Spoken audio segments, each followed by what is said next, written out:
Tra'n dathlu a gwledda ni'n teulu, a'r swigod yn casglu ynghyd. Cymerwn ni'n funud i feddwl am y bylchau sy'n llenwi ein byd.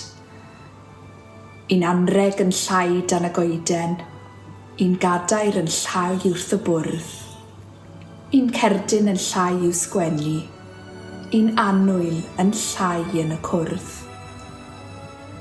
Un seren yn fwy yn yr wybren, un seren ddisgleirian yn arwydd o gariad o'r tywyllwch yn goleuo ein byd drachefn.